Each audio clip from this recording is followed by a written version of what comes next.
드리고 뭐 이제 보니까 이제 제가 아는 사람들이 되게 많은 그런 것 같습니다. 늘 얘기를 많이 한 입장이 돼가지고 처음 들어보는 사람도 있을 것 같고 또 어떤 의미에서는 이제 익히 들어본 내용도 많이 있을 것 같은데 오늘 굉장히 뭐 이렇게 금요일 날 오후까지 이렇게 참여를 했기 때문에 굉장히 좀 의미 있고 새로운 뭔가를 여러분들이 들을 수 있는 그런 어떤 자리가 돼야 될 것 같습니다. 어떤 그에 준해서 제가 발표를 하고 또 나중에 질의응답을 받도록 그래 하겠습니다. 일단 화면 공유를 시작하겠습니다. 그 겉모습이 굉장히 좀 화려한 것 같은데 이 프랑코 모레티라고 하는 이제 이론가가 이 지금 현재 나와 있는 거는 사람들의 문체를 이 작가들의 문체를 어떤 의미에서는 하나의 그림으로 특히 이렇게 표시하는 그림입니다. 그래서 좀 뭐 내용에 대해서는 우리가 조금 언급할 수도 있을 것 같고 그런 어떤 이 내용이 어떻게 해서 전개될지 이런 부분에 대한 이야기들은 또 나중에 하도록 그래 하겠습니다. 제가 오늘 발표할 내용은 프랑코 모레티라는 사람의 이제 멀리서 읽기라는 책이 제가 번역을 하다 보니까 이 번역과 관련해서 한번 발표할 수 있는 자리나 이걸 이제 학회에서 마련해 줘서 제가 이 주제로 하게 됐습니다.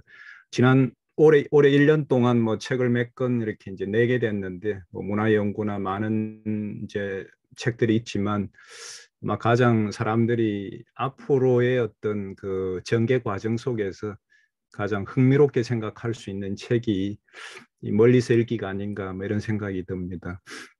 이 책은 저는 오늘 뭐 이 책을 안 읽은 사람들이 많을 것이라는 전제하에 이 책을 그냥 소개하고 어떤 챕터들은 같이 조금 이렇게 살펴보는 내용을 살펴보는 그런 자리를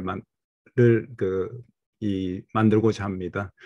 그래서 이 책은 멀리서 읽기라는 책은 기본 한 10개의 장으로 구성되어 있고 어떤 장은 굉장히 흥미로운 장이고 또 어떤 장은 이제 조금 뭐 어떤 의미에서는 아주 중요한 그런 어떤 생각은 들어있지는 않은 그런 하나의 어떤 에세이 모음인 것 같습니다. 그래서 이 10개 중에서 제가 조금 진한 표시로 해놓은 근대 유럽 문학하고 세계 문학에 대한 견해, 문학의 도살장, 추가 견해, 진화론, 세계체제, 세계문학, 네트워크 이론, 플롯 분석 이런 장들을 집중적으로 언급할 생각입니다.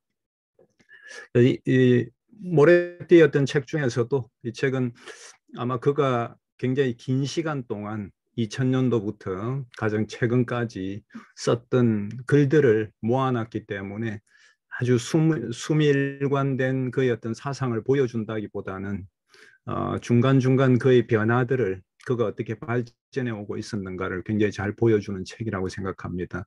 그런 점에서 저는 이 책이 굉장히 흥미롭고 그리고 도움도 참 많이 받았고 또 뿐만 아니라 한 사상가가 어떤 식으로 발전해 가고 있는지를 우리가 주목하게 되는 그런 어떤 책이다. 어떤 사람은 그 호불호가 굉장히 많이 나눠져 있는 것 같습니다.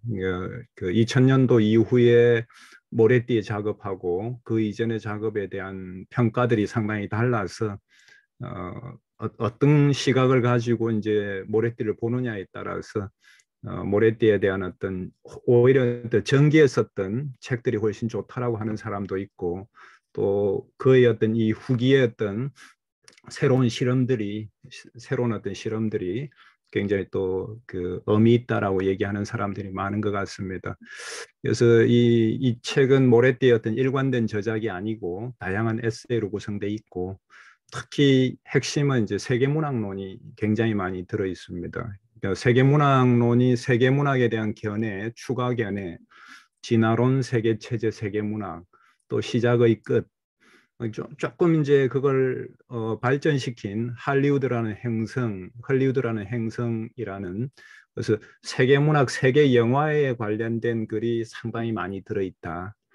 두 번째는 이제 그 전으로 썼던 이제 근대 유럽 문학에 대한 이제 글로서 근대 유럽 문학 하나의 지리학적 소묘라는 이제 에세이가 있고, 그다음에 문학의 아주 유명한 문학의 도살장이라는 게 있고, 소설 역사와 이론 있고, 그다음에 이제 모레티가 본격적으로 스탠포드에서 문학 랩을 만들고 난 다음에 문학 랩을 만들어서 수많은 연구자들하고 이제 작업을 한 결과들이 조금씩 있습니다. 아마 이 책에는 그의 단독적인 어떤 얘기들이 많이 들어있고, 그와 다른 사람들이 협력해서 썼던 글들은 아마 스탠포드 문학 랩에 들어가면 여러분들이 충분히 지금도 다운로드 받을 수 있다라고 생각하고, 그런 책도 조금씩 나오고 있습니다. 그래서 수량적 형식주의와 네트워크 분석이라고 하면서 특히 이 중에서 많이 알려진 글이 네트워크 이론하고 플롯 분석에 대한 글이 지금 많이 알려져 있습니다. 그래서 저는 이제 이 책 안에서 가장 주저에 해당하는 글들을 중심으로 이야기하도록 하고, 대략 뭐 이번 발표에서는 문학 비평가 모레티가 어떤 사람인지, 그 다음에 세계문학론이라는 것, 그리고 멀리서 읽기와 형식주의, 그 다음에 수량적 형식주의와 네트워크 문학 분석이 뭐냐, 뭐 이런 차원에서 우리가 그 진행을 중심으로 해보겠습니다. 모레티는 뭐 우리가 이제 어떻게 보느냐라는 관점에서 여러 가지 이제 볼 수 있지만, 이탈리아 출신이고 이탈리아의 특히 그 막스주의 전통을 굉장히 많이 흡수한, 그래서 굉장히 미국으로 가서도 이렇게 그 어떤 의미에서는 중요한 위상을 차지하는 데 있어서 그가 가지고 있는 전통적 자산이나 유산이 굉장히 중요한 의미를 갖고 있다. 특히 이탈리아에서 당시 이탈리아는 이제 굉장히 어떤 의미에서 6, 70년대 까지는 굉장히 막스주의 전통이 굉장히 강했기 때문에 서양의 특히 서구의 어떤 그 막스주의 전통 속에서 뭐 러시아 형식주의도 있었지만 루카치라든지 이런 책들을 그냥 굉장히 쉽게 많이 읽었기 때문에 아마 미국에 들어갔을 때 어떤 미국하고의 어떤 전통적인 관계들이 상당히 좀 다르다. 그러면서도 굉장히 궁금한 것은 모레티의 이런 어떤 배경이 왜 미국에도 굉장히 통할 수 있었을까? 뭐 이런 점도 우리가 주목해 볼 수 있을 것 같습니다. 1950년 이탈리아 북부에 밀라노에서 조금 더 오른쪽으로 가면 손드리오라고 하는 곳에서 출생했고, 1972년에 영문학 로마 대학 현대문학과에서 영국 시인을 가지고 이제 어떻게 보면 거의 이제 이 당시에서는 지금 박사 과정이 없기 때문에 거의 학부 마치듯이 이렇게 나와도 상당한 어떤 논문을 쓰는 지적 수준들을 보여주는 것 같습니다. 그래서 한 1980년대까지 여러 대학에서 베로나 대학이라든지 이런 데서 영문학 강의를 하게 되는데, 1983년에 뭐 이 사람이 그 경이로운 기호라는 아주 그 좋은 책을 하나 쓰게 되죠. 그게 이제 영국의 벌소 출판사에서 출간이 되는데, 그 책이 어떤 의미에서는 굉장히 이제 많이 알려지고 그 책이 가장 그의 주저로 인식이 됩니다. 그리고 경위로 받아들여진 이제 이 기호라는 어떤 이 책은 나중에 이제 다시 얘기하겠지만, 그 당시 이제 막스주의 전통 안에서 굉장히 이제 뭔가 좀 도전적인 저작이었기 때문에 영국뿐만 아니라 미국에서도 모레티라는 사람이 조금 이렇게 서서히 알려지는 중요한 계기가 된 것 같습니다. 하여튼 90년대 서서히 좀 알려지다가 어떤 의미에서는 이제 이탈리아를 좀 떠나고 싶은 찰나에 미국에서 잡 오퍼가 들어와서 미국으로 이주하게 됐고, 일단 콜롬비아 대학에서 강의를 시작하게 되고, 그리고 한 10년 정도 미국에서 지내다가 2000년에서 이제 2016년까지 2000년에 스탠포드 대학으로 오게 되고 2016년에 은퇴하게 됩니다. 그래서 2000년도 지금도 스탠포드 대학은 여러분들이 한 번씩 들어가면 잘 알겠지만 소설 연구가 아주 강합니다. 소설 연구소라는 건 소설이라는 것을 단일한 장르를 연구하는 이런 연구소를 만들었다는 사실은 굉장히 인상적이고, 저도 이 홈페이지에 들어가서 뭐 보면 매년 세미나라든지 이런 것들이 진행되고 있고, 특히 이완 와트라고 하는 The Rise of the Noble이라고 하는 이 소설의 발생이라고 하는 이완 와트를 계승하는 그런 어떤 그 차원에서 소설 연구소를 개설해서 집중적인 소설 연구를 하고 있고, 그 다음에 2010년도에는 이제 스탠퍼드 문학 랩이라고 하는 정말 문학으로서는 실험실이라고 하는 문학 실험실을 만들었고, 당시 디지털 문학 연구자인 매튜 조커스하고 같이 이제 문학 랩을 설립해서 많은 학생들과 이제 이 정말 빅데이터를 이용하고 있는 그런 어떤 문학 연구를 하기 시작합니다. 아마 2016년에 이제 은퇴를 해서 스위스로 돌아가서 다시 이제 유럽으로 돌아갔다는 사실도 굉장히 흥미로운데, 스위스 로잔 이제 공대에서 디지털 휴머니티 연구소의 어떤 멤버로 활동하고 있는 게 이 모레티의 어떤 굉장히 중요한 현재까지 이력인 것 같습니다. 제가 한 가지 이제 보여드리면,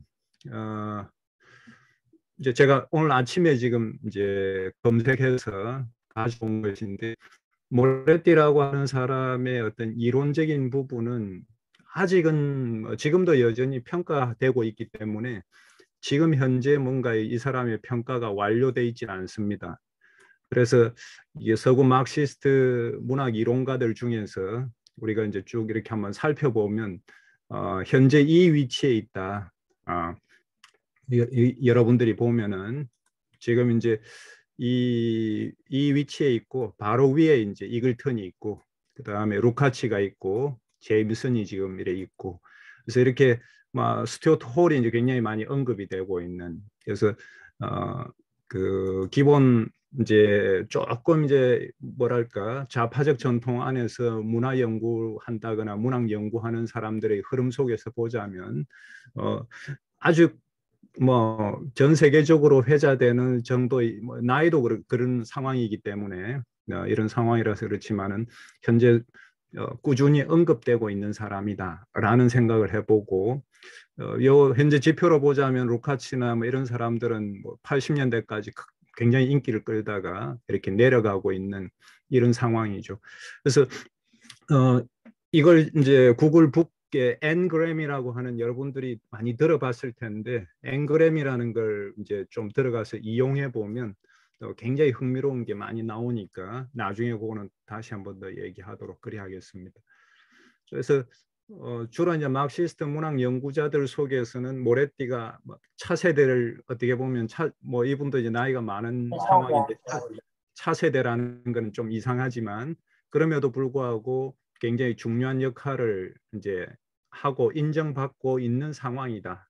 이 앵그램은 뭐 어떤 의미에서는 거의 한 1,000만 권 정도의 영어 책을 1800년도부터 시작해서 최근에 2020년까지 우리가 있다면 그 속에서 이 사람들의 이름이 얼마나 많이 거론됐는가를 보여주는 굉장히 중요한 어떤 지표입니다. 그래서 그 부분은 조금 이제 데이터를 이용하고 있는 연구자들은 굉장히 익숙한 그런 어떤 사이트고 그렇습니다.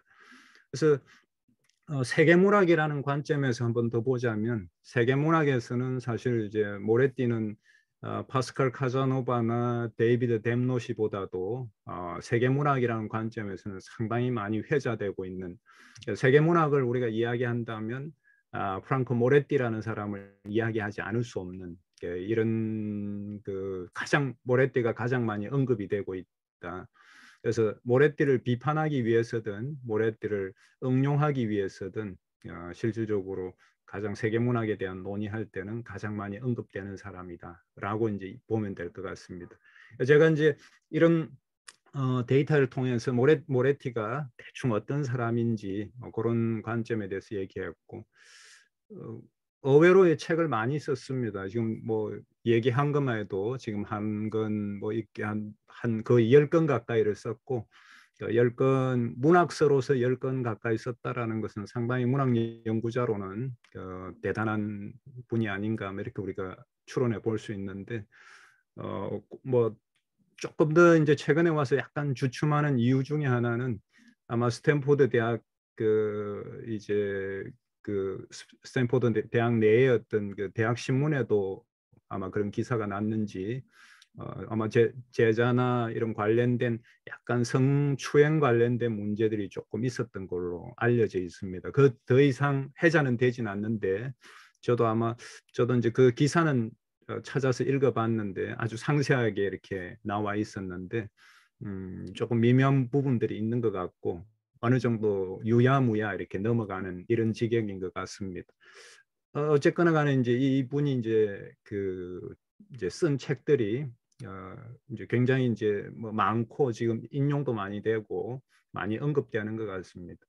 제가 이제 모레띠에 대해서 뭐 공부하거나 모레띠에 대해서 이제 그 관심을 갖기 시작한 거는 이제 거의 뭐 한 2000년도 지금으로부터 한 22년 전에 이 모레띠가 처음으로 세계문학에 대한 견해라는 이 글을 썼을 때 그 글을 읽어보니까 한국에 대한 관심으로 확장할 수 있는 여지가 굉장히 많았던 것 같습니다. 그래서 사실은 이제 미국에서 이제 UCSD에서 포닥을 할 때 모래띠를 공부하겠다라는 어떤 이제 했기 때문에 저한테는 한 거의 20년 동안 모래띠는 계속 회자될 수밖에 없었던 아마 제가 2000년도부터 지금까지 쓴 글 중에 가장 많이 언급된 사람이 모래띠가 아닌가 뭐 이런 생각도 해봅니다. 그래서 하여튼 모래띠의 작업은 이렇고 그 다음에 이제 모래띠의 어떤 가장 기본적인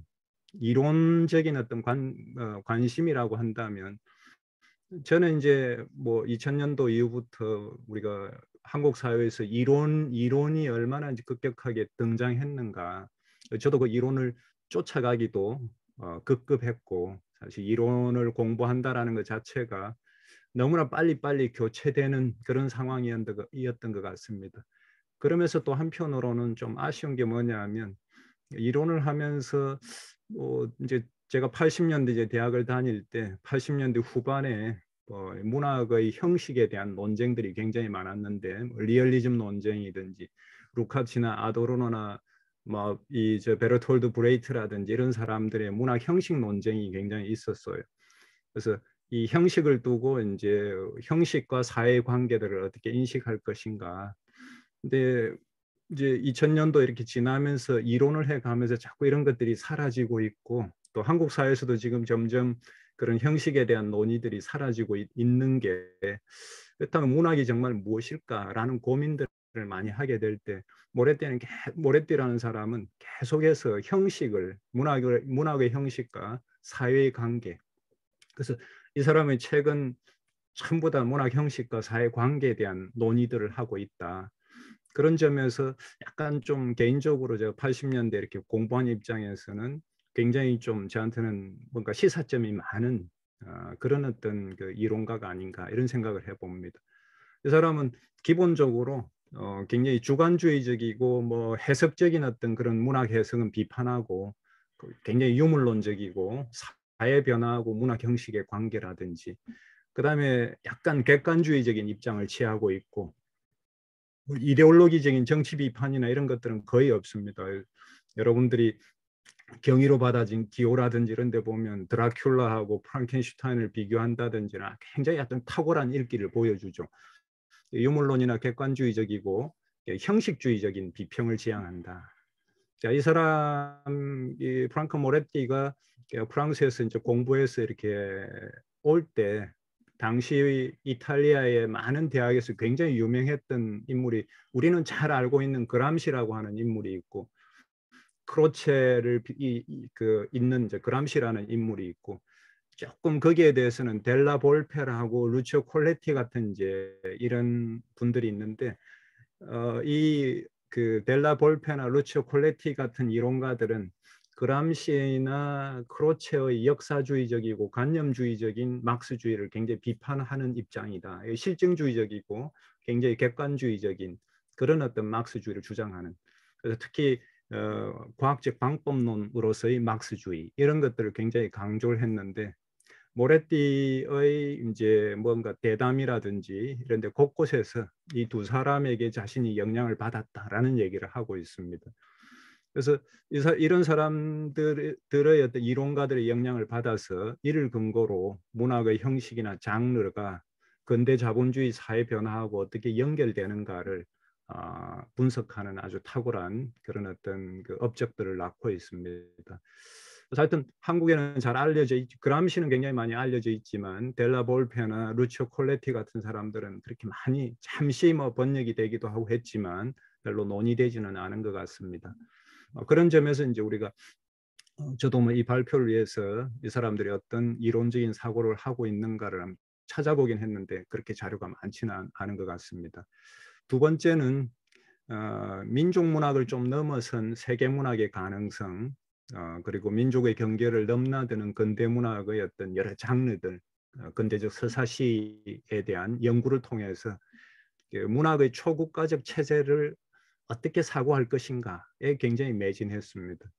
그래서 이제 저도 이런 연구들을 2000년도 이후로 계속 이제 세계문학론이나 이런 쪽으로 하면서 이제 시사점을 굉장히 많이 얻었고 오히려 모레티를 비판하면서 뭐 제 영역들도 이렇게 확장하는 그런 계기를 만들지 않았나 이런 생각도 해봅니다.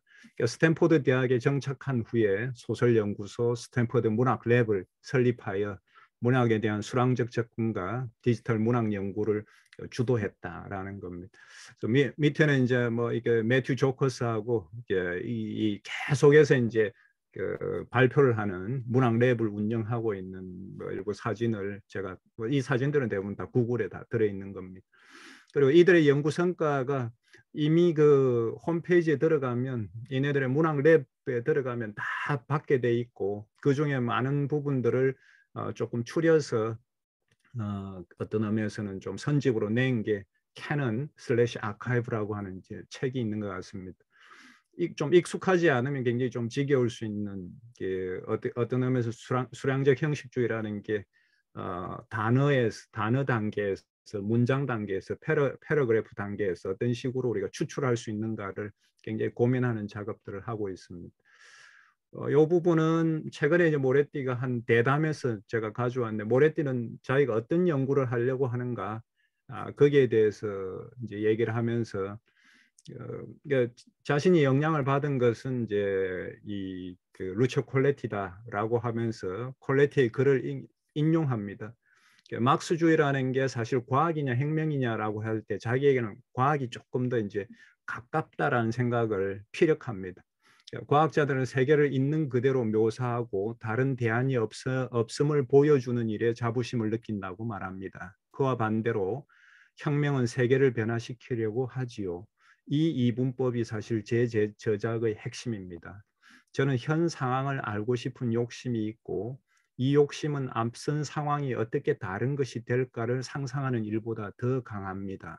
이런 점에서 실증적인 지식은 정치적 비판보다 제게 더 중요합니다. 라는 이제 굉장히 흥미로운 얘기를 합니다. 그래서 이 말은 이제 우리가 흔히 막스주의라고 얘기하면 굉장히 실천적인 걸 강조하는데 모레티는 그런 실천성은 거의 잘 보이지 않는다. 그런 비판들을 굉장히 많이 받고 있는 것 같습니다.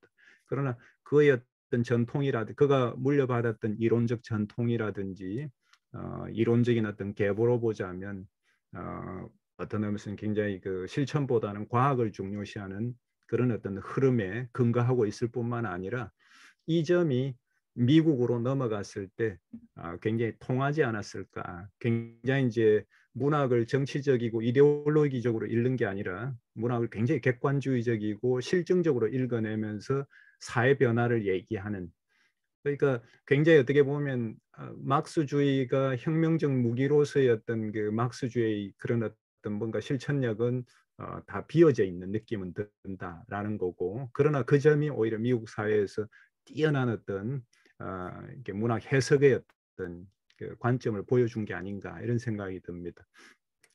모레티 책을 번역한 이재현 선생이 이제 이 번역한 부분을 제가 가져온 부분입니다. 그래서 그 이론적인 어떤 측면에서 모레띠라는 사람, 프랑코 모레띠라는 사람에 대한 뭐 간단한 이제 제가 소개를 한 거고, 모레띠의 어떤 가장 먼저 시작은 사실은 세계문학론에서 시작하고, 모레띠가 가장 또 많이 알려진 것도 세계문학론을 통해서 오히려 그 이전의 성과들이 조명받지 않았나 이렇게 생각해 봅니다. 글이 굉장히 많아서 부분만 그 이야기하자면, 멀리서 읽기라는 것은 처음부터 문학에 대한 정량적 분석에서 시작한 건 아닙니다. 멀리서 읽기라는 건 세계문학론에서 시작했고, 정량적 분석하고는 상관이 없습니다.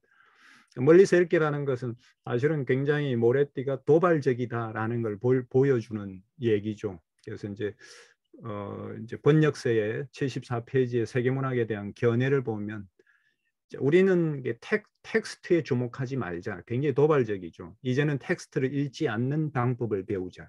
멀리서 읽기를 배우자. 반복하자면, 문학으로부터 텍스트로부터 거리를 두면 뭔가 우리의 지식에 새로운 지식이 드러난다. 그래서 거리는 텍스트보다 작거나 아니면 텍스트보다 훨씬 더 큰 단위들을 드러낼 수 있다. 그게 바로 문학의 장치이자 주제와 비유들이 드러날 수 있다. 그래서 혹은 장르와 체계 이런 것들을 우리 어떤 의미에서는 멀리 있으면 보인다. 가까이 있으면 텍스트에 빠져가지고 너무 크로스 리딩 하다 보면 텍스트에 빠져서 텍스트 속에 허우적거린다면, 멀리 거리를 두고 본다면 텍스트의 어떤 안에 내부의 형식적 장치뿐만 아니라 그것이 가지고 있는 역사적 배경도 인식할 수 있다. 그러니까 이렇게 얘기를 하는 거죠. 그래서 만약 텍스트 자체가 아주 작은 것과 아주 큰 것 사이에 사라져 버린다면, 어떤 의미에서는 그것은 더 적은 것이 더 많은 것이다라고 당당하게 말할 수 있는 사례의 하나가 될 것이다. 그래서 실제 우리가 볼 때 어떤 면에서는 텍스트로부터 어떻게 거리를 둠으로써 텍스트에 대한 전체적인, 멀리서 보면 텍스트의 빼대가 다 보인다 그죠. 가까이 있으면은 우리가 아파트에서도 가까이서 보면 1, 2, 3, 4층밖에 안 보이지만 멀리서 보면 전체가 들어오듯이, 또 이제 멀리서 보는 어떤 장점이 무엇이 있는가, 이런 이제 얘기를 해볼 수 있을 것 같습니다. 그래서 만약 우리가 체계를 전체성 속에서 이해하고자 한다면, 우리가 분명히 뭔가 잃어버린다는 것은 인정하자라는 거죠. 이론적 지식을 얻기 위해서는 항상 대가를 지불해야 된다. 현실은 무한히 풍부한데 반해 개념들은 추상적이고 빈약하다. 그러나 현실을 다룰 수 있고 나아가 인식할 수 있게 해주는 것이 바로 이 빈약함이다. 이 빈약함을 무기로 삼아보자라는 굉장히 도발적인 주장을 하는 것 같습니다. 그래서 이 문학 이론가 치고는 굉장히 도발적이고, 이 도발적인 주장을 굉장히 논리적으로 아주 설득력 있게 잘 구성하는 것이 모레띠 이론의 굉장히 중요한 장점이 아닌가 이렇게 생각합니다. 그래서 이런 이론을 가지고 미국으로 넘어갔기 때문에, 이런 생각을 가지고, 이거는 미국으로 넘어간 다음이지만 미국으로 갔기 때문에, 미국은 당시에 굉장히 이 어떻게 보면 크로스 리딩의 전통, 텍스트에 대해서 거의 정말 텍스트를 너무나 엄숙하게 읽는, 영문학을 배우고 있는 모든 사람들이 사실 그런 입장을 취하고 있는 거죠.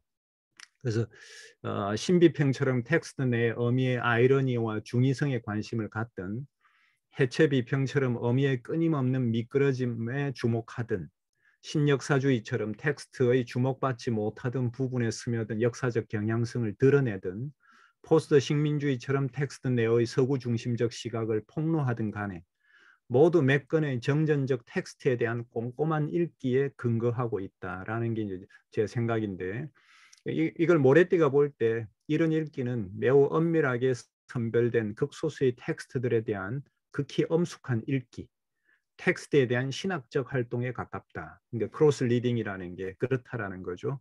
그래서 꼼꼼한 읽기는 텍스트의 차원을 넘어서 작용하는, 그러니까 텍스트의 아래 혹은 위에서 작용하면서 텍스트를 가능하게 하는 문학의 역사적 형식적 조건들에 대해서는 눈을 주지 않는다라는 생각이 듭니다. 그래서 이런 한계를 비판하면서 문학의 역사적 형식적 조건들에 대한 정교한 읽기를 위한 것이 멀리서 읽기다. 저는 일단 뭐 이렇게 한번 생각해 볼 수 있지 않나 이렇게 생각합니다. 긴 내용들은 뭐 이제 뭐 많이 줄이면서 우리가 얘기해 본다면, 그래서 그 이 모래띠의 어떤 멀리서 읽기라는 것이 제가 볼 때는 그 단순한 문학 읽기의 하나의 방법이 아니라 굉장히 야심찬 미국 문학 비평계 자체에 대한 아주 비판하면서 개입하려고 하는 모래띠의 기획의 일부다, 이렇게 볼 수 있을 것 같습니다. 그의 관심은 몇몇 텍스트의 의미보다는 이 텍스트를 넘어선 차원에서 단기, 중기, 장기, 페르낭 브로델이라고 하는 역사학자의 어떤 관점을 받아들여서 이 시간대 속에서 생겨나고 유지되며 사라지는 문학의 장치, 주제, 비유, 장르, 이런 체계와 같은 형식들을 사회체제의 역사적 조건 속에서 읽어내는 데 있습니다. 그래서 이런 점에서 사실은 그 모레띠야말로 뭔가 다른 나라에서 왔지만 미국 비평계에는 없는 뭐가 모레띠에게는 있었다라는 생각이 듭니다. 모레띠에게는. 그래서 이미 미국에서는 당시로서는 문학을 읽는 방식들이 이미 굉장히 많이 달라졌는데, 문학 형식의 역사성과 사회성이라는 것이 그 미국에서는 이제 신비평이라든지 뭐 이런 이제 신역사주의든지 이런 것들이 들어오면서 굉장히 어떤 의미에서는 이제 위축돼 있었고, 문학의 사회성을 얘기한다라는 건 어느 사회적 배경을 얘기하는 그 문학 아니지 않느냐, 이런 얘기를 하는 분위기 속에서, 그리고 문학의 사회적 역할이나 사회관계를 문학이 어떻게 반영하느냐, 이런 것들은 이미 한물간 이론으로 취급받고 있었다면, 문학의 형식을 사회관계 속에서 읽어내는 굉장히 정교한 방법들을 제공함으로써 미국 사회 속에서 수용이 될 수 있었다는 것도 우리가 모레띠의 수용의 어떤 그 역사 속에서 우리가 굉장히 주목해 봐야 될 것 같습니다. 그래서 늘 얘기하지만 모레띠 문학 이론 강점은 당시 문학 비평 이론에서 배제된 텍스트의 차원을 뛰어넘는 형식과 장르, 주제에 주목하면서 근대 자본주의 체제의 구조적 변동과 이 문제 형식을 연결하면 함으로써 텍스트의 의미를 아주 독창적으로 읽어냅니다. 여러분들이 읽어서도 잘 알지만 이 프랑켄슈타인에서는 당시에 부상하고 있는 워킹 클래스들에 대한 공포, 두려움들을 어떻게 표출하고 있는지, 드라큘라는 어떻게 금융 자본주의나 독점 자본주의가 그 급속도로 형성되는 이 과정들을 드라큘라의 그 어떤 흡혈성 속에서 읽어내는지, 이런 것들을 통해서 나름대로 굉장히 독창적인 읽기들을 제공하는 것 같습니다. 그래서 세계문학이라고 이제 하는 차원에서 우리가 모레띠의 세계문학론은, 이 사람은 계속해서 이제 모레띠라는 이론가는 형식을 강조한다. 굉장히 이제 좀 형식이 뭐냐?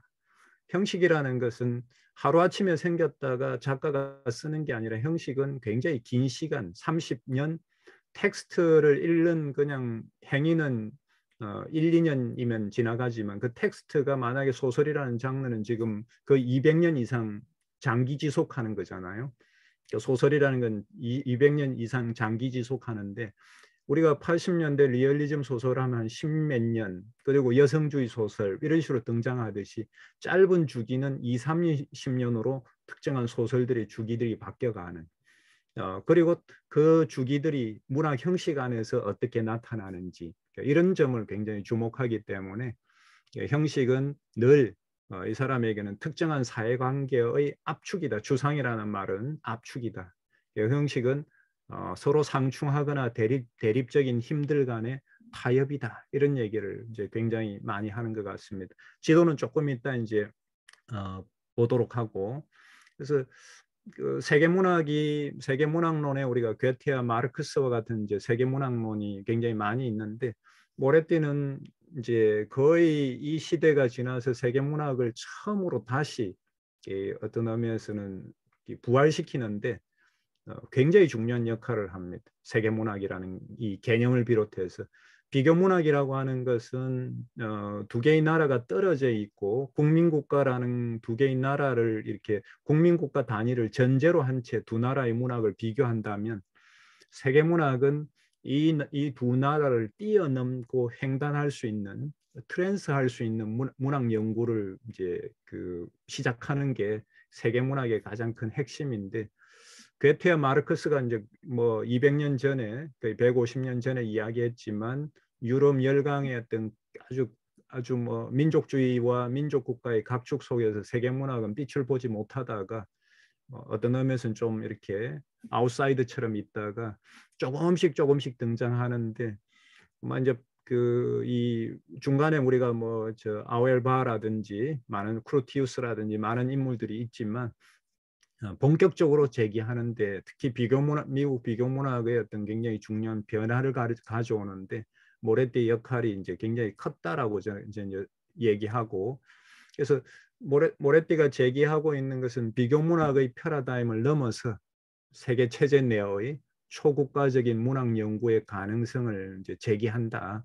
그러니까 이런 점을 이제 그 제가 볼 때는 이제 모레띠 문학 논에서 주목해 볼 만한 게 아닐까.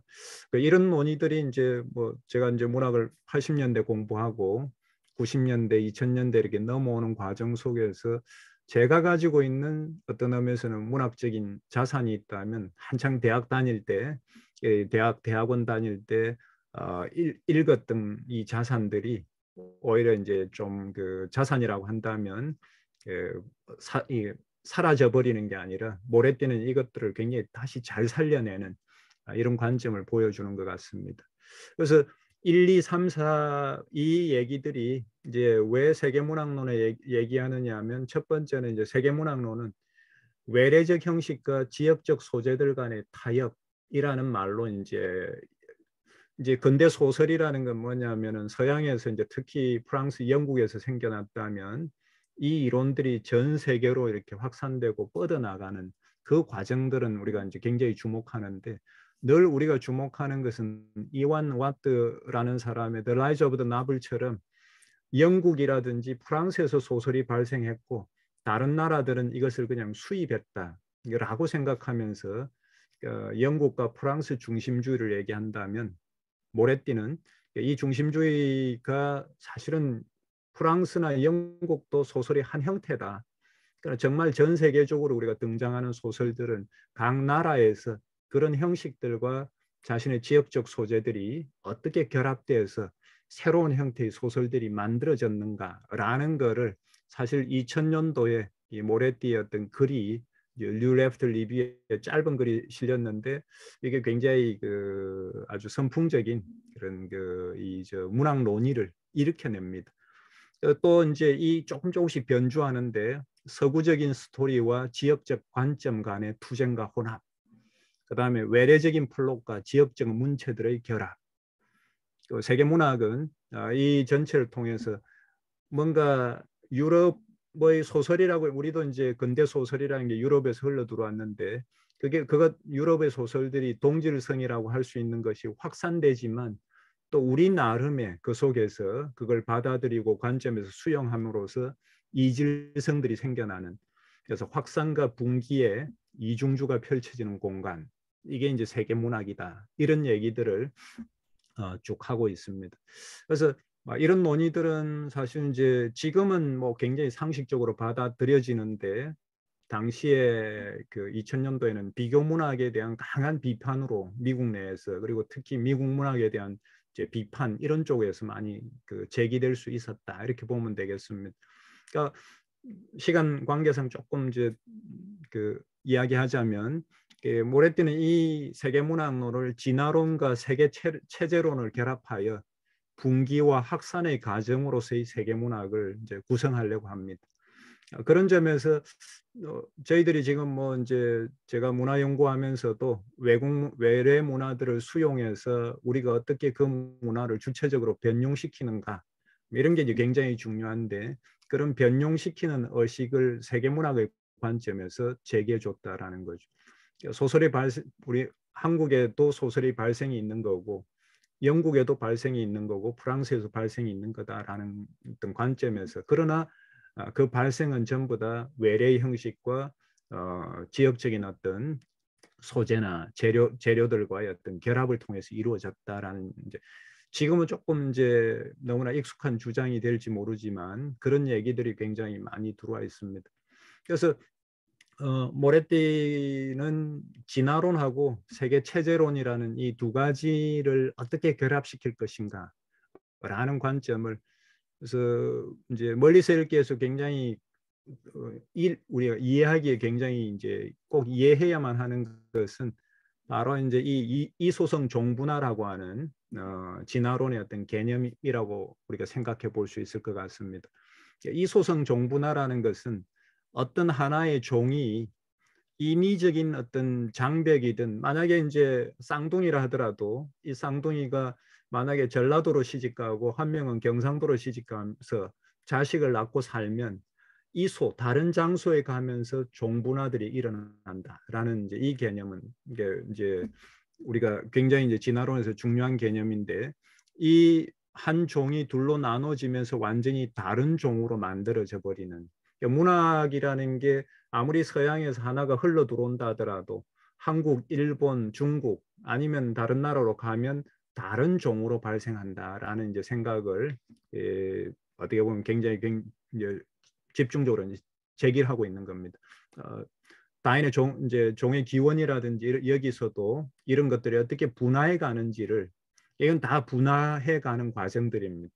그래서 전혀 새로운 종이 만들어져 가는 이런 과정들, 이소성 종분화들이 일어나고 있는 과정들을 문학에 적용을 해보자. 문학의 형식들이 어떻게 달라져 가는가.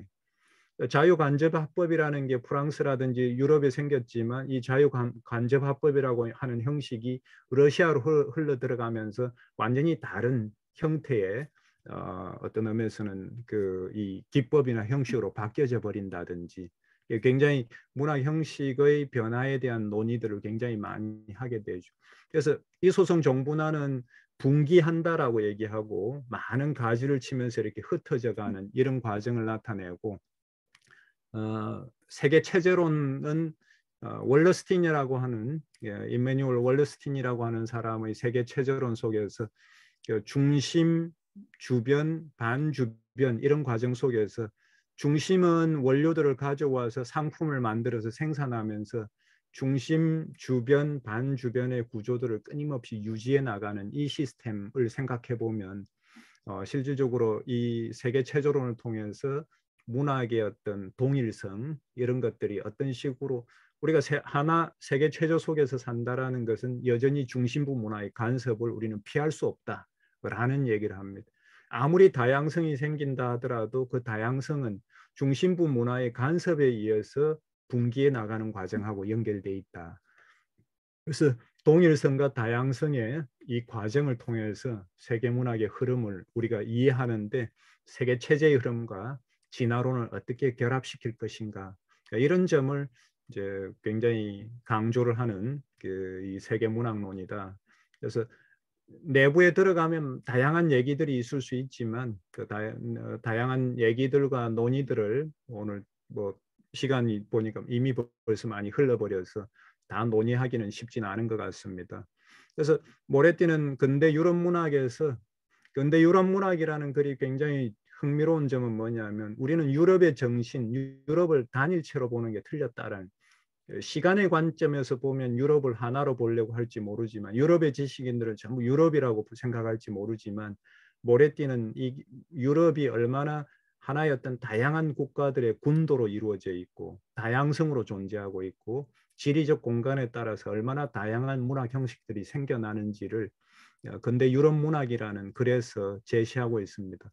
그러면서 그 글에서 굉장히 재미있는 건, 본인이 뭐 미국으로 넘어가서 그랬는지 모르지만 유럽 문학의 위대성은 이제 그 수명을 다했다.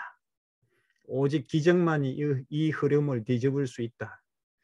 어쩌면 유럽이라는 것은 자신의 정당한 목 이상을 이미 누려왔는지도 모른다라고 하면서 이 글을 마감해버리면서 그 가능성을 뭐 다른 나라로 이렇게 넘겨버리는, 어떤 의미에서는 좀 세계문학 이런 논의로 옮겨갈 수 있는 논의들을 제공하는 게 아닌가 싶습니다. 제가 모레티 주장에서 가장 유명한 이 구절만 이제 보고 조금 넘어갈 수밖에 없을 것 같습니다. 세계문학이라는 것은 외래적 형식과 지역적 소재들 간의 타협이다. 최초 이 발상은 한다발의 법칙으로 확장되었다. 그것은 아주 흥미로웠지만 여전히 발상에 불과했다. 어쩌면 대규모로 시험해봐야 할 개념이었었다. 그래서 나는 문학사의 기록들 속에서 근대 소설 1750년에서 1950년까지의 확산의 물결을 따라가 보기로 했다. 이 글은 한 10여 페이지밖에 안 되는데 각주가 더 긴, 각주가 엄청나게 많은 그런 어떤 글입니다. 4개 대륙 200년, 20개 이상의 독자적인 비평 연구들을 다 모아서 자기가 보니까 그 속에 뭔가 공통 분모가 있더라라는 거죠. 그게 뭐냐? 하나의 문화가 근대 소설을 향해 나아가기 시작할 때 그것은 항상 외래적 형식과 지역적 소재 간의 타협으로 존재했다. 이 굉장히 이제 어떤 의미에서는 이제 자기가 이 많은 자료들을 본 결과 실질적으로 이렇더라라고 얘기를 합니다. 그래서 우리가 이제 그것은 이러한 문제들에 대한 기존의 역사적 설명을 완전히 뒤집었다. 모레떼의 글들은 뒤집는 걸 굉장히 좋아합니다. 기존의 상식적인 생각이나 외래적인 것과 지역적인 것의 타협이 그렇게 편재한다면 우리가 알고 있는 일반적으로 소설의 발생 법칙으로 받아들여진 그런 독립적 경로들, 즉 스페인적 사례, 프랑스적 사례, 영국적 사례, 글쎄 그것들은 결코 규칙이 아니라 예외다라고 얘기를 하는 거죠. 우리가 이제 유럽 소설들을 하나로 이제 지방화시키는 전략을 모레띠가 쓰고 있는 거죠. 이것들은 먼저 생겨났지만 결코 전형적이지 않다. 소설의 전형적인 발생은 디포가 아니라 다니엘 디포가 아니라 그라시치키 폴란드 작가, 그 다음에 이제 터키의 케말, 그 다음에 이제 필리핀의 리잘, 마란 이런 어떤 작가들에 의해서 마르티니크의 마란에 이런 사람들이 소설이 발생이다라는 이제 얘기를 하기 시작합니다. 이건 어떻게 보면은 The Rise of the Noble이라는 이완 와트의 생각이나 이런 부분들을 이제 상당히 좀 뒤집어 엎는 우리 근대 소설의 출발을 어디에서 볼 거냐 늘 서양에서 봤다면 이제 어떤 의미에서는 이걸 각 나라의 특정한 지점들에서 볼 수밖에 없다라는 얘기를 하는 것 같습니다. 그래서 세계문학의 출현 지점은 유럽이라는 중심부가 아니라 중심부의 문학 형식들이 주변부로 이동하면서 지역적 소재들과 마주치는 타협, 간섭의 지점에서 세계문학의 가능성을 우리는 탐구하자. 이 주장을 통해 세계문학의 유럽 중심성을 비판하고 세계문학의 위치를 서구적 형식이 민족적, 지역적 소재들과 만나는 세계체제 내에 내의 무수한 장소들과 지점으로 이동시킨다라는 거죠. 그래서 세계문학의 위치를 처음으로 서구가 아니라 주변부에서 볼 수 있다라는 얘기를 합니다. 이런 이제 그 생각들을 우리가 이제 지금 이제 우리가 받아들일 때 이제 그 이미 이제 지금은 상식이 돼버린 생각이죠. 많이 비판도 많이 받았고 치열한 논쟁들도 벌어졌고 그래서 실제 이제 지금까지 이제 치열한 논쟁들도 이제 많이 일어난 어떤 과정들은 요 뒤쪽에 이제 이 책이 Debating World Literature라고 하는 이게 이제 모레띠의 글을 중심으로 해서 굉장히 많은 이제 사람들과 논쟁을 벌인 겁니다. 그러니까 이제 에프레인 크리스탈이라는 이제 사람은 주제와 형식이 여러 방향으로 중심부에서 주변부로, 주변부에서 중심부로, 하나의 주변부에서 다른 주변부로 이동할 수 있는 가능성이나 이런 게 모레띠에게는 없다. 그 다음에 이제 프란체스코 오르시니 같은 사람은 문학적 역량관계를 탐구하기 위해서는 중심부와 주변부 간의 타협이 아니라 주변부의 전유의 문제를 다뤄야 한다. 그래서 굉장히 이제 비판인과 동시에 굉장히 풍성해지는 모레띠의 논의가 이어진다 이렇게 보면 될 것 같습니다. 서구적 형식과 지역적 소재 간의 타협에서 중심부를 형식, 주변부를 소재와 연관 짓는 것 자체가 잘못됐다.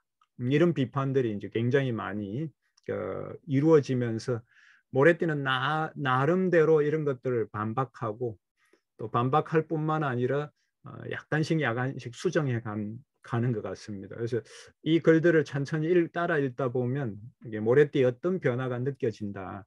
그래서 제가 이제 이 모레띠의 어떤 부분에서 이래 보면 진화론 세계체제 세계문학이라는 글에서 보면 서구적 형식과 지역적 소재 간의 타협이라는 이 자신의 태제는 조금 폐지해버리고 서구적 스토리와 지역적 관점 간의 혼합이라는 말이 나오기 시작합니다. 이 말은 자신이 그 이전의 사람들에게서 받았던 비판을 이제 살짝 이렇게 이제 받아들이는, 보이지 않도록 받아들이는 입장을 취하고 있다. 저는 이렇게 보고, 그래서 자기가 도달한 입장이 서구적 스토리와 지역적 관점 간의 혼합이다. 그러니까 서구에서 흘러 들어오는 스토리들을 지역의 관점에서 어떻게 해석했는가. 자, 이게 소설을 형성하는 중요한 힘이다. 이렇게 이제 얘기하고 있는 것 같습니다. 이때까지가 이제 제가 뭐 그냥 좀 더 디테일하게 얘기할 수 있는데 뭐 시간이 좀 그거에서 세계문학론의 모레티가 제기하고 있는 얘기를 조금 풀어놨고, 이제 두 번째 부분은 이제 멀리서 읽기하고 형식주의라는 관점인데, 세계문학을 하고 난 다음에 뭐 이 사람 이제 약간 수량적 형식주의라든지 이런 개념들을 많이 가져와서 얘기하는 것 같습니다. 그래서 수량적 형식주의는 뭐냐라고 한다면 바로 이제 이 글에서 뭐라 얘기하냐면 이제 수량적 형식주의, 우리가 형식주의인 것은 자기는 텍스트가 아니라 장르의 형식적 관습에 흥미가 있기 때문에, 그래서 장르라든지 소설 장치의 형식에 관심이 있기 때문에 형식주의적이고, 그 다음에 이걸 엄청나게 많은 데이터를 통해서 측정 가능한 방법을 찾고 있기 때문에 정량적이다 라는, 정량적인 이제 뭐 형식주의다, 수량적 형식주의다, 이런 얘기를 이 이제 자신의 어떤 간단하게 이제 정의를 하고 있는 자신의 작업을 얘기하고 있습니다. 뭐 이제 모레티가 하고 있는 여러 가지 작업들을 우리가 볼 수 있는데, 일단 모레티는 정량적인 방법은 우리 이제 여러분들이 듣고자 하는 것도 초미의 관심사가 빅데이터나 정량적 분석이 문학 연구와 어떻게 결합될 수 있는가. 제가 볼 때는 모레티에게는 굉장히 행복하게 결합되는 지점들이 많이 있는 것 같습니다.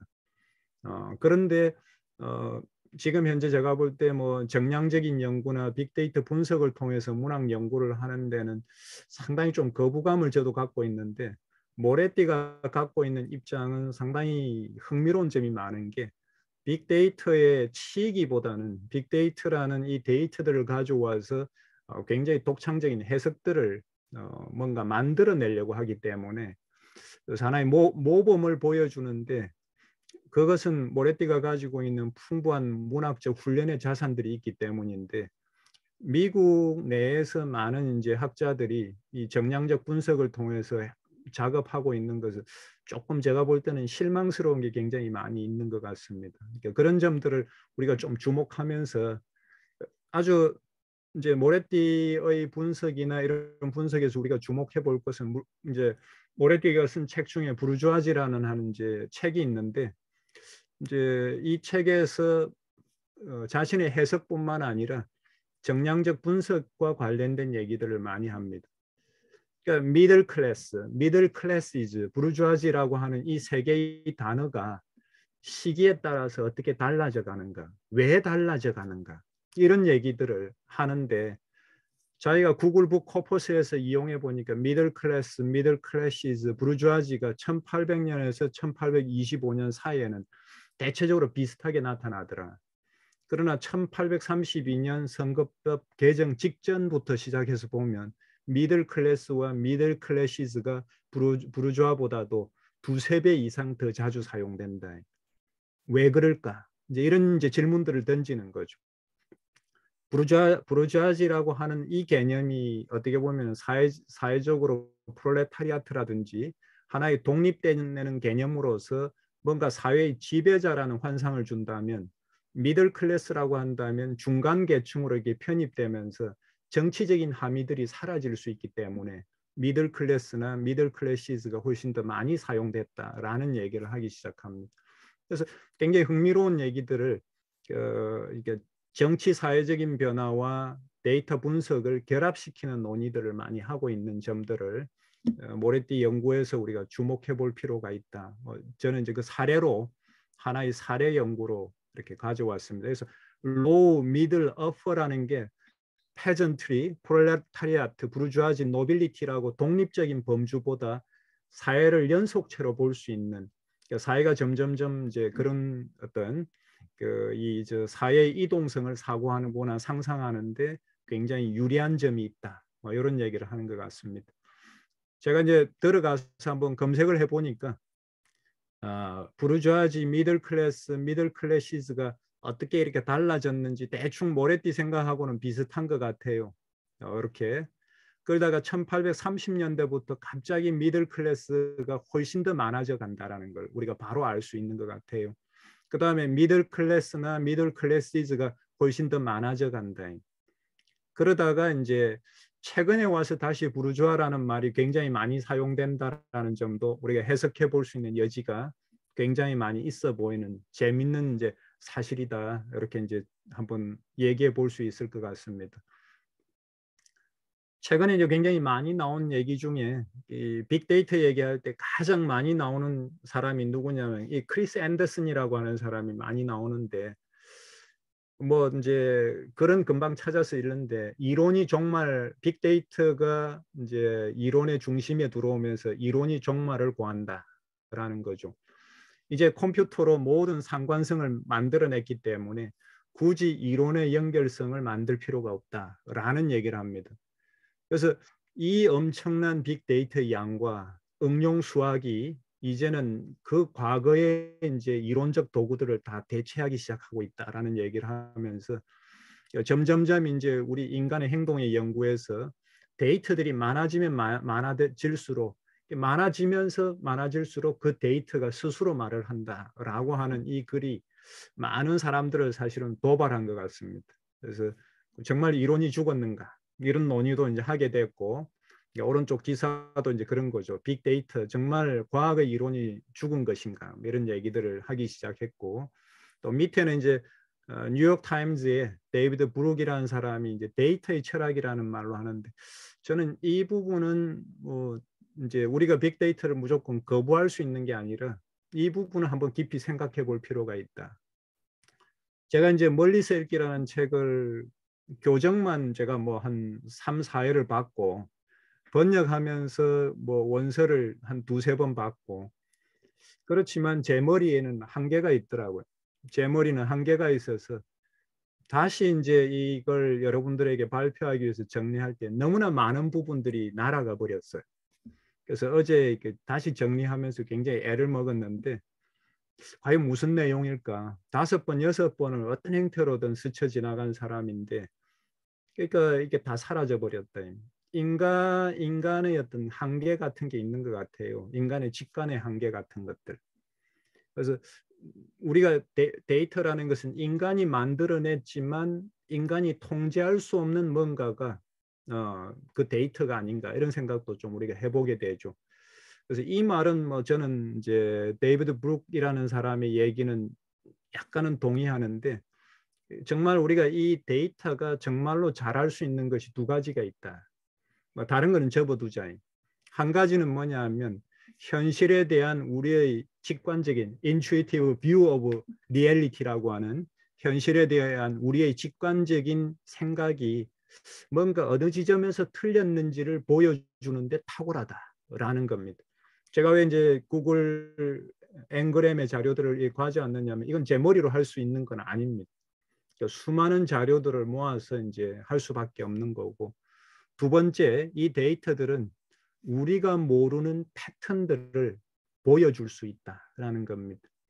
그래서 저는 이게 이 데이터를 활용하는 것이 우리 이론을 무화시키는 것도 아니고, 어떤 의미에서는 굉장히 우리가 잘 이용을 한다면 오히려 우리 인간의 한계를 통해서 알 수 없는 패턴이라든지 이런 부분을 인간이 다시 해석해낼 수 있는 굉장히 흥미로운 지점들을 만들어낼 수 있다. 이런 이제 생각을 해봅니다.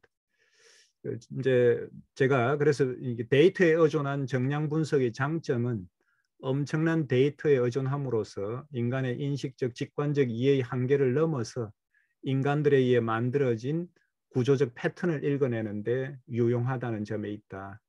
인간에 의해 만들어진 데이터들이 더 이상 인간에 의해 통제 불가능할 정도의 규모로 성장한 것이 오늘날의 현실이고, 인간이 데이터를 생산하지만 인간은 그 데이터에 대해 선별적이고 해석적인 태도를 취해왔으며, 그러기에 모든 데이터를 저장하고 이용할 수 없으며 많은 데이터를 불필요한 것으로 흘려버려죠. 그게 인간이라고 생각했죠. 하지만 지금 데이터에 의존하는 정량적 분석은 그런 인간적 사고의 습성을 근본적으로 거슬러 가려고 하는 경향이 있다. 그래서 이런 경향은 해석과 인과성에 기반을 둔 기존 인문학이라든지 문학 연구에 굉장히 중요한 도전을 제기하고 있고, 이 도전들을 어떻게 수용할 것인가를 모레띠는 굉장히 잘 보여주는데, 제가 볼 때 이제 저 매튜 조커스라든지 많은 사람들은 그 데이터 분석에 빠져버렸다 이런 생각이 많이 들더라고. 데이터 분석에 빠져버려서 해석을 잘 해내지 못하는 이런 점들을 우리가 좀 주목해 볼 수 있다. 제가 이제 한 번 더 이렇게 분석을 이제 데이터를 앵그램을 통해서 보면, 우리가 많이 읽는 프랑켄슈타인이라든지 셜록 홈즈라든지 지킬 앤 하이드라든지 드라큘라가 어느 시점에 어느 것이 굉장히 유행했는가를, 사실 이거는 우리가 알아낼 수가 없죠. 이 거대한 데이터를 통해서 우리가 정말 몇백만 건을 통해 가지고 추출된 정보들이니까.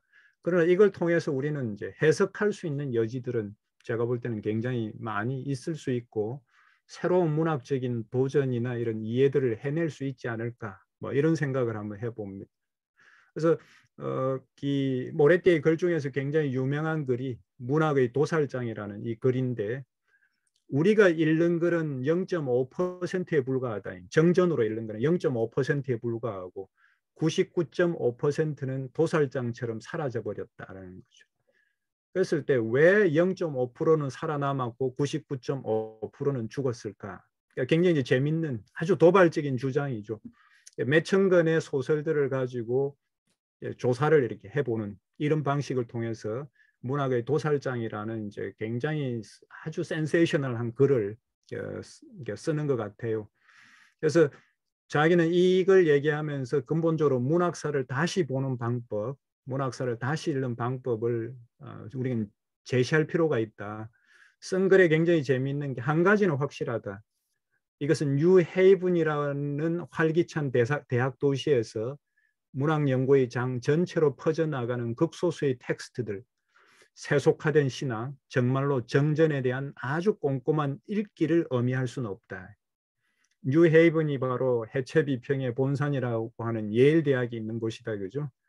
그러니까 예일 대학의 해체 비평처럼 꼼꼼한 읽기로는 이런 문제는 우리가 도저히 설명할 수 없다. 더 거대한 문학사를 쓰려면 다른 기술들이 필요하다. 표본 추출, 통계, 연재물과 책 제목, 용어 새긴 글머리 관련 작업, 이게 이제 이 글에서 자기가 나무와 같은 것이다라는 얘기를 합니다. 굉장히 이제 주장 하나하나가 굉장히 도발적인데, 문학의 도살장에서 도살업자는 독자다. 사실 우리가 뭐 오징어 게임이든 기생충이든 이게 정말로 이렇게 살아남는 이유는 평론가 때문도 아니고 연구자 때문도 아니고 독자 때문이다. 시청 본 사람들이 정말 이건 좋더라라고 입소문을 퍼주어주고 신문이 그것을 이야기하면서 정말로 퍼져나간다라는 거죠. 대학의 학술적 결정이란 근본적으로 학교 밖에서 펼쳐지는 과정의 메아리에 불과하다. 오징어 게임이나 아니면 기생충처럼 크게 확대되니까 이걸 이제 대학에서 한번 연구해보자라는 거지, 대학은 아무런 결정권도 없다. 정말 결정하는 것은 어디냐? 시장이다라는 겁니다. 그러나 시장은 무엇을 중심에 두고 선택을 하는가? 시장에서의 성공 여부는 무엇인가? 여기에서 이제 형식과 장치와 시장의 관계에 대해서 우리가 이야기해 볼 수 있다라는 얘기를 합니다. 그래서 문학의 도살장에 통해서 이제 왜 어떤 의미에서는 탐정 소설들이 코난 도일의 소설들이 살아남을 수 있고 다른 소설들은 급격하게 사라졌던가, 별로 인기를 끌지 못했던가 하는 이유를 시장에서 가장 통할 수 있는 게 뭐냐라는 것을 실마리의 존재 여부로 단서가 우리가 할 때 추리 소설 읽을 때 실마리가 있느냐 없느냐, 클루라고 하는 게 있느냐 없느냐라는 관점에서 이야기를 하고, 실마리의 유무에 따라서 없으면 이래 가고 있으면 이렇게 필연성이 있느냐, 실마리가 어떤 이 소설 작품 안에서 필연적인 가치를 갖는가, 아니면 눈에 띄는가, 읽을 수 있는가, 이런 관점에 따라서 이런 소설은 주로 이제 코난 도일 소설들은 많이 살아남았는데, 이런 것들이 그냥 언급만 된다거나 실마리가 없는 추리 소설들은 대부분 다 도살장으로 들어갔다라는 이제 가설을 세우고 그 가설에 대한 분석을 해가는 겁니다. 그래서 이런 이제 일련의 과정들이 약간 좀 뭐 이제 세부적으로 들어가면 많은 문제점들은 있지만, 장치로서의 실마리가 어떤 식으로 움직이는가는 텍스트는 절대 중요하지 않다. 텍스트가 중요한 게 아니라 텍스트 안에 실마리, 형식이 중요하다라는 얘기를 하기 시작합니다. 그래서 이 많은 소설들을 읽어 나갈 때, 수천 편을 읽어 나갈 때, 수백 편을 읽어 나갈 때 문학 안에 실마리 형식이 어떻게 연결되어 있는가, 이 부분에서 굉장히 이제 이 문학의 도살장이라는 글이 이제 많은 영감들을 주었던 부분은 이제 이런 대목에서 우리가 볼 수 있을 것 같습니다. 그래서 또 실마리라 하더라도 실마리의 유행은 굉장히 다양할 수 있고, 실마리가 정말 징후로 나타날 수도 있고 환기되기도 하고 완전 부재하기도 하고, 그러니까 이런 과정들을 통해서 어떤 소설은 살아남고 어떤 소설은 별로 인기를 끌지 못했는가를 소설들에 대한 이 번호들이라고 생각하면 될 것 같습니다. 이런 이제 일련의 그 수백 편의 데이터들을 그 소설들을 가지고 자신이 분석을 하고 그 분석의 과정들을 보여주는데, 실질적으로 이제 이렇게 보면은 꼭 실마리가 있는 소설만 성공한 건 아니었다라는 얘기도 합니다. 실마리가 있는 소설은 성공했지만 당대 뒤져보면 실마리가 없는 소설들이 훨씬 더 많았다라는 거예요. 그러니까 이런 이제 분석들을, 양과 시간의 분석들을 하면서 그럼에도 불구하고 성공적인 것들은 실마리가 있었던 것들이었다라는 이제 분석들을 계속 이렇게 이제 해 나가는 작업을 이제 보여주는데, 문학의 도살장에서 핵심은 뭐냐 하면 이 많은 텍스트를 어떤 의미에서는 우리는 개별 텍스트를 볼 때는 이 많은 작품들 중에서 어느 작품이 살아남았는가를 판단하는데 굉장히 어려움이 있다라는 겁니다. 그러나 이 많은 소설들 속에서 특정한 문학 장치와 그것이 시장하고 어떤 관계를 맺고 있는가에 주목한다면 실제 단순한 텍스트를 뛰어넘는 연관성들을 추천해낼 수가 있다.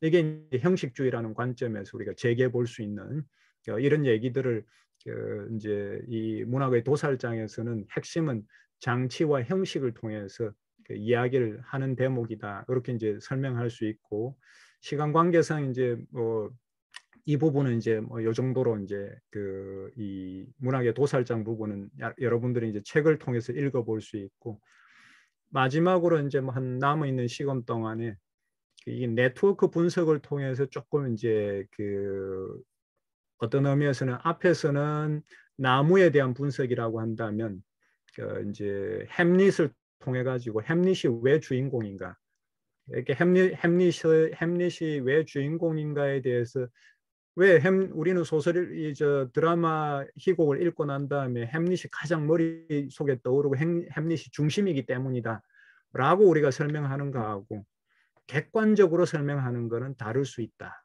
이런 이제 얘기를 해볼 수 있을 것 같아요. 그래서 주인공이라는 것을 네트워크의 상에서 다른 모든 선들로 나아가는 거리의 총합이 가장 적은 인물, 이렇게 이제 본인은 얘기하는데, 여기서 보면 이 햄릿이 여기에 있다. 자기가 볼 때 햄릿은 사람들과 연결되는 선이 16개가 된다. 16개가 되는데 다른 인물들과의 어떤 좀 다른 인물들과의 만남에 있어서 햄릿은 1.45 정도다. 햄릿과 다른 인물의 관계는 거의 직접적 관계들이다. 직접적 관계를 조금 넘어선 관계, 2차적인 관계도 몇 안 되지만 햄릿은 16명하고 연결되어 있고 나머지 한 10명 정도는 2차적 관계를 가지고 있다. 그래서 이 햄릿의 구성성을 통해서 햄릿의 위치가 여기 있고, 그래서 클로디어스, 호레이쇼가 가장 중요한 인물로 등장돼 있는 상황이다. 그래서 이 햄릿은 네트워크의 중심이다. 햄릿은 등장인물 중 16명과는 1차적으로 분리돼 있고 연결돼 있고 그 외 다른 인물들과는 2차 분리를 이루고 있다. 그래서 네트워크의 모든 점을 계산해 보니까 1과 2를 계산해 보니까 1.45더라라는 거죠. 햄릿의 네트워크가 16개는 1이고 나머지 한 대여섯 개, 6, 7개는 2니까 1 플러스 2로 계산해 보니까 1.45더라. 그래서 이 3포들을 시각화시켜 보니까 이런 모양으로 나오더라는 거죠. 그래서 이 인물들이 주인공에 가깝고 요 인물들은 조연에 가깝다.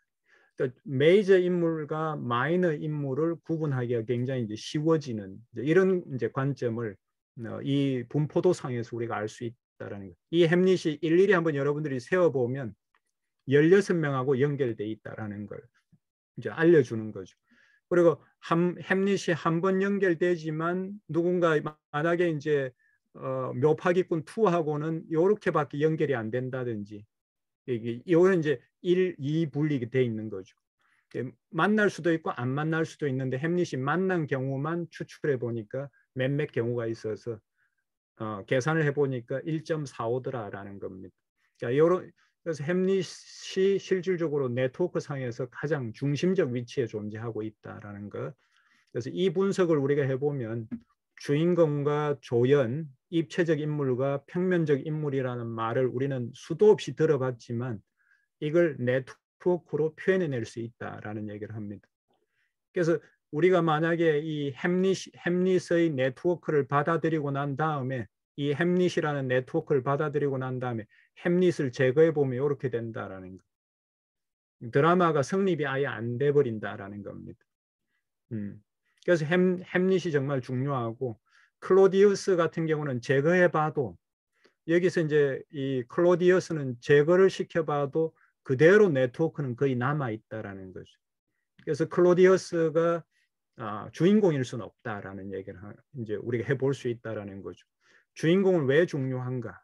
주인공의 내부에 있는 것, 그것이 본질 때문이 아니라 주인공이 어떤 본질을 가지고 있기 때문이 아니라 네트워크의 안정성 속에서 주인공이 갖는 기능 때문에 주인공이다. 그러니까 이제 우리가 알고 있던 주인공에 대한 설명 해석하고는 다른 방식으로 주인공의 어떤 기능을 설명해 보고자 한다라는 거죠. 그래서 그러나 클로디우스 같은 경우에는 구심성은 있지만 안정성이 없다면 햄릿은 구심성과 안정성을 동시에 가지고 있다라는 거죠. 주인공은 안정성도 있어야 되고 구심성도 가지고 있어야 된다. 근데 클로디우스 같은 경우에는 제거해도 별로 상관이 없다라고 한다면 안정성에 문제가 있다라는 거죠. 구심성은 있을지 모르지만 그래서 주인공은 네트워크의 안정성과 구심성을 동시에 갖고 있는 인물이다라는 얘기를 하죠. 그래서 클로디우스라고 하는 인물은 그런 점에서 그의 제거는 큰 영향을 주지 않는다라는 거죠. 우리 뭐 이제 뭐 해석하기 나름이겠지만, 자 그렇다면 클로디우스와 호레이쇼 중 누가 더 중요한 인물인가? 이거는 모레티의 굉장히 이제 장기가 잘 드러나는데 정통적으로 이제 문학을 좀 막스주의나 레디컬하게 이 햄릿을 읽는 사람들은 호레이쇼의 등장을 맨 마지막에 호레이쇼가 이 모든 것을 정리하는 입장을 뭘로 볼 것인가 하는 굉장히 중요한 이슈였는데 이걸 이제 그 모레티는 이게 네트워크를 통해서 보여주려고 합니다. 수량적 관점에서 호레이쇼는 클로디우스보다는 덜 중심적이다. 1.69 정도 되고 1.62 정도 된다. 하지만 구조적 관점에서 볼 때 호레이쇼가 굉장히 중요하다. 그러니까 햄릿과 호레이쇼가 없는 햄릿은 우리가 상상도 할 수 없이 다 끊어져 버려서 아예 연극이 안 된다라는 거죠. 이제 그래서 누가 더 중심인가라는 관점에서 햄릿과 호레이쇼가 없는 거하고 클로디우스가 없는 거는 완전히 다른 네트워크를 보여준다라는 겁니다. 그래서 클로디우스가 네트워크 이저 궁정 안에 클로디우스는 너무나 밀도 높게 100% 클러스터가 이루어져 있기 때문에 그가 빠지더라도 클러스터에는 아무 영향을 끼치지 않는 존재다라는 겁니다. 너무나 상호 연결돼 있기 때문에 굳건하게 이 클로디우스가 없어도 네트워크가 궁정 안은 유지가 되는데 반해서 호레이쇼나 이런 사람들은 완전히 이제 사라져 버리는 이제 연극이 굉장히 치명적 한계를 가지게 돼 버린다라는 겁니다. 그래서 호레이쇼는 정반대다. 호레이쇼는 클러스터화의 정도가 너무 낮아서 그가 없으면 해체되어 버리고 마는데 클로디우스는 모든 게 연결이 돼 있는 거죠. 이 점에서 그는 100% 클러스터화가 이루어져 있는 궁정과는 정반대되는 영역, 즉 햄릿의 주변부로 통하는 아주 뛰어난 관문이다라는 겁니다. 바로 호레이쇼가 누구냐? 바로 엘시노 너머의 세계를 보여주는 사람이다라는 이제 얘기를 하는 거죠. 그래서 호레이쇼가 이 어떤 의미에서는 굉장히 이 햄릿에서 굉장히 중요한 역할을 할 수밖에 없는 그래서 그 이런 이제 이 밖으로 뻗어나가는 선들 자기가 덩클손이라고 하는데 엘시노 이 호레이쇼를 통해서 엘시노라는 이 성에서 벌어지고 있는 비극적 사건이 사실은 굉장히 빙산의 일각처럼 느껴진다라는 겁니다. 그리스 비극의 계보학처럼 운명의 숨겨진 차원으로서의 지리학 같은 것이 호레이쇼를 통해서 우리는 읽어낼 수 있다라는 겁니다. 계보학이 수직적이고 신화의 뿌리를 두고 있다면 지리학은 수평적이고 태동하던 유럽 국가 체제 같은 것의 뿌리가 서서히 어떤 면에서 나타나고 있지 않았을까라는 얘기를 하고 있습니다. 왕정국가 속에서도 점점 이제 새로운 전문화된 어떤 관료 체제나 국가의 등장 같은 것들이 호레이쇼를 통해서 점쳐지지 않는가라는 얘기를 하고 있습니다. 그래서 호레이쇼의 공간, 이 모든 것들은 머지않아 궁정이 아니라 곧 국가라 불리게 될 것을 예고한다. 내가 볼 때 이는 호레이쇼라는 많은 연구들이 호레이쇼에 대해서 뭔가 제대로 설명을 못하거나 설명을 못하는데 내가 볼 때 이는 호레이쇼라는 인물의 핵심을 놓치는 것 같다. 다시 말해 약하고 강도는 떨어지지만 반경은 더 넓다. 그것은 더욱 비인간적이고 거의 관료주의적이다. 그래서 이런 이제 읽기가 어떤 의미에서는 굉장히 이제 우리에게 그 이 뭐랄까 좀 뭔가 이미 모레띠가 그런 얘기를 하는 것 같아요. 그러니까 이미 알려진 얘기들을 하고 있지 않느냐. 뭐 빅데이터라는 건 이미 알려진 얘기를 그냥 확인하는 정도, 이 데이터 분석은 확인하는 것에 지나지 않지 않느냐라고 이제 얘기할 때 조금 이렇게 좀 썰렁한 얘기일지 모르지만 바로 그 점에서 데이터 정량 분석이 맞다라는 걸 보여주는 게 아니냐라는 질문을 우리가 해볼 수 있다라는 겁니다. 그래서 우리가 다 안다 하더라도 전혀 새로운 각도에서 이 문제를 어떻게 풀어낼 수 있는가, 이제 이런 점들이 새로운 어떤 이 분석의 방법을 통해서 우리가 얘기해 볼 수 있다라는 얘기를 합니다. 그래서 이 이제 어떤 의미에서는 플롯과 스타일을 통해서 이제 이 마지막에 지금 이제 이 호레이쇼의 언어들을 보면 호레이쇼가 실질적으로 큰 몇몇 단어도 없고 호레이쇼의 언어들은 하여 과인은 그대 코넬리어스 경과 그대 볼티맨드 경을 급하노라. 나리 뱃사람들입니다. 나리를 위한 편지가 있다고 합니다. 라고 하는데 호레이쇼의 말들은 전부 다 명령과 통지의 말들이 많다. 비유도가 굉장히 떨어진다. 그러나 햄릿이라든지 클로디우스라든지 궁정 안에서 이루어지는 것들은 비유도가 굉장히 높다라는 것. 그리고 말장난, 펀 같은 것들이 굉장히 많고 햄릿의 독백 같은 게 많은데 변방의 호레이쇼의 말들은 명령과 통제의 말들이고 이것은 플롯을 굉장히 밀어붙이는 그래서 이 다양한 네트워크 영역들에서 출현하는 다양한 언어의 사용들 같은 것들을 우리가 볼 수 있다라는 거고 그래서 이 플롯의 한 기능으로서 플롯 내에 통합되어 있는 스타일들 문체라든지 언어라든지 이런 것들을 어떻게 우리가 구분해 볼 수 있을 것인가. 이런 점들을 우리가 앞으로 플로 스타일의 연속체로서 이 문제들을 우리가 어떻게 다시 한번 고민해 볼 것인가. 이것은 아직은 더 이제 연구해 봐야 되겠다 하는데 여러분들이 어떻게 봤을지는 모르지만 그냥 제가 볼 때는 그 햄릿에 대한 뭔가 뻔한 분석 같은 느낌은 든다. 그러나 그 결론은 뻔할지 모르지만 그 분석의 과정을 통해서 드러내 주는 것은 굉장히 좀 신선함을 가지면서 우리에게 다른 시각을 가지게 해준다. 주인공이 뭐냐?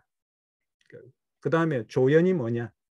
이런 시각에 있어서 아주 굉장히 중요한 우리가 이제 뭐 이엠 포스트라든지 이런 사람들에게 있어서 주인공은 입체적인 인물이고 그 다음에 이제 주인공 옆에서 조연들은 단조로운 인물이다. 이런 것들만 문학 개론 시간에 배웠는데 모레띠는 네트워크의 분석을 통해서 네트워크의 관계망들을 통해서 주인공과 조연의 어떤 차이들을 읽어낼 수 있다거나 뭐 이런 또 이 네트워크를 통해서 네트워크의 비중의 어떤 차이에 따라서 이 드라마의 어떤 해석을 어떻게 다시 가져갈 수 있다거나 이런 여지들에 대한 얘기들을 우리에게 많이 남겨주는 것 같습니다. 제가 좀 준비한 게 이게 내용이 좀 많다 보니까 좀 천천히 갔어야 되는데 많은 얘기들을 쭉 해버린 것 같습니다. 그래서 결론과 평가는 우리가 나중에 이제 질의응답하면서 같이 뭐 얘기하도록 그래야겠습니다. 제 발표는 이것으로 마치겠습니다. 감사합니다. 엄청난 그 학식과 그리고 또 연륜이 보이는 그런 강의였다고 생각합니다. 제가 생각할 때 모레티는 저도 이제 이따 사회자 권한으로 질문을 좀 드릴 텐데 우선은 그 전에 저희가 한 5분까지 4시 35분까지 쉬고 잠깐 뭐 화장실 갔다 오실 분들은 갔다 오시고 그러고 나서 김용기 선생님 잠깐 쉬셔야 되기 때문에 쉬고 35분에 다시 시작하도록 하겠습니다. 질문거리 많이들 준비해 주시기 바라겠습니다. 네, 감사합니다.